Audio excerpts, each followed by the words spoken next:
சிரிக்கவும், சிந்திக்கவும் கூடிய தெனாலிராமன் கதையின் வரிசையில் இன்னைக்கு என்ன கதை பார்ப்போம் வாங்க. ஒரு முறை தெனாலிராமன் அறிஞர் ஒருவரோட ஆற்றுல படகுல போயிட்டு இருக்காருங்க. அப்போ தெனாலிராமன் பேசிட்டு இருக்கிறத கேட்டுட்டு அந்த அறிஞர் சொல்றாரு, "உங்களுக்கு இலக்கணமே சரியே இல்ல. நீங்க ஒழுங்கா இலக்கணத்தோட பேசவே மாட்டேங்கிறீங்க" அப்படின்னு சொல்றாங்க. "அப்படியா?" அப்படின்னு தெனாலிராமன் கேட்கிறார். "ஆமாமா, நீங்க வாழ்க்கையில பாதிய இழந்துட்டீங்க. பிரயோஜனமே இல்ல. இலக்கணம்லாம் தெரியாம நீங்கலாம் வாழ்ந்து என்ன பிரயோஜனம்? வாழ்நாள்லே பாதி வீணா போச்சு உங்களுக்கு போங்க" அப்படின்னு சொல்லிட்டு ரொம்ப நக்கலா பேசுறாரு. இத கேட்டுட்டு அமைதியா இருக்காரு தெனாலிராமன். கொஞ்ச நேரம் கழிச்சு ஆற்றுல பெரிய வெள்ளம் வருது. இப்போ படகு மூழ்குற நிலைமைக்கு போயிடுது.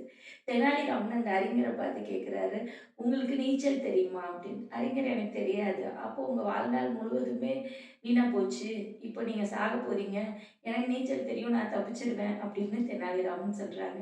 அறிஞருக்கு ஒரே கவலையாயிடுச்சுங்க. "என்ன தயவு செஞ்சு காப்பாத்துங்க" அப்படின்னு கெஞ்சுறாருங்க தெனாலிராமன்ட்ட. தெனாலிராமனுக்கு நீச்சல் நல்லா தெரிஞ்சதுனால, அந்த அறிஞரையும் சேர்த்து அந்த ஆற்றிலேருந்து காப்பாத்தி வெளியில கொண்டு வந்து சேர்த்துடுறாருங்க. கதையோட நீதிங்க, நமக்கு தான் எல்லாம் தெரியும் அப்படின்னு எப்பொழுதுமே இருக்கக்கூடாதுங்க.